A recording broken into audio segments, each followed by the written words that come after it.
UFC 316 was everything that I expected. It went pretty much according to plan. Everybody who I thought was going to win won. Kevin Highland, Joshua Van. Um, but let's get down to the nitty gritty. Kayla Harrison, man. Who didn't expect her to win? Nobody really wanted Juliana Pena to even be the champion anyway. Harrison dominated from beginning to end. It was going to be a long fight for Pena. Glad Kayla ended it when she did, but nothing was more epic than her calling Amanda Nunez to the ring. Bro, when they faced off after they talked a little bit, I got chills down my body. Like, the intensity of what's to come of them two fighting is going to be surreal. Like, they're going to blow the roof off the place. Hopefully they get a main event slot like they deserve, which I do believe they will get with the GOAT, Amanda Nunez, two-division champ, returning to her rightful spot. And Kayla Harris, getting that opportunity that she pretty much came here for. This was the whole setup, for somebody to bring Amanda Nunez back. And who better than an 11-1 Kayla Harris, dominating everybody. It don't get no better than that, man. Like, this is bigger than, I think, the biggest fight that this matches up with of recent is Adesanya versus Alex Pereira.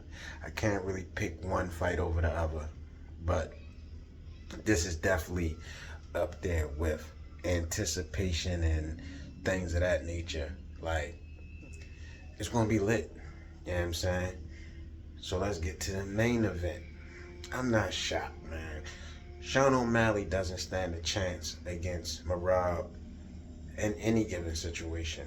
Unless Merab can't wrestle, and especially in this day and age of MMA, you don't have to be great at everything, but you gotta be good. You gotta be able to mix it up. You can't be predominantly a striker. You're gonna lose damn near every time if you're predominantly a striker. That's just, it is what it is. If you're predominantly a striker, a wrestler's gonna take you down, and that's it. You're a fish out of water at that point.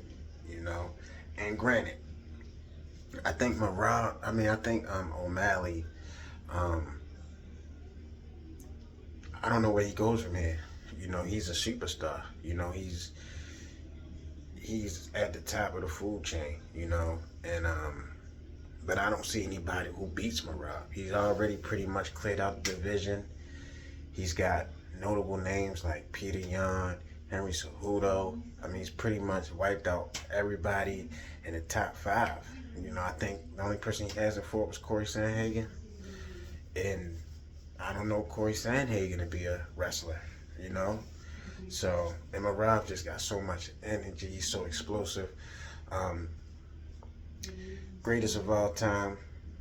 The only thing that kind of taints his GOAT status is he doesn't have the defensive. He can get 2 more defenses under his belt, maybe even 3, because he beat O'Malley again.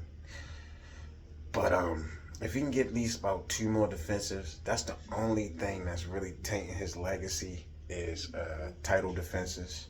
But, he's beating everybody. It's not his fault that, he had to whoop everybody while these guys were at the top fucking around. Aljamain and Sean O'Malley. But, Sean O'Malley had Chio Vera. There was some tension there. That's why they had to run it back, whatever. And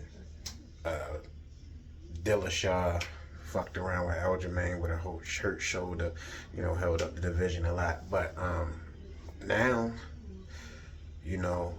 we see what he do with Corey Sandhagen, hopefully, which I think he'll win that fight. But 316 pretty much went as expected. If you watch my predictions beforehand, I said the only way Sean O'Malley could have won is with distance. And but he wasn't really throwing strikes. He kept his distance, but he didn't hold it. So that was his only key to victory.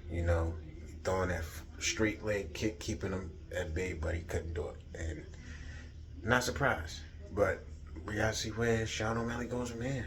Back to the drawing board, man. Hopefully, Marab retires.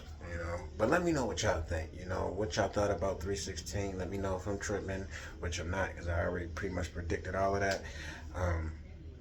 But yeah, man, great card. Amanda Nunez, Kayla Harrison.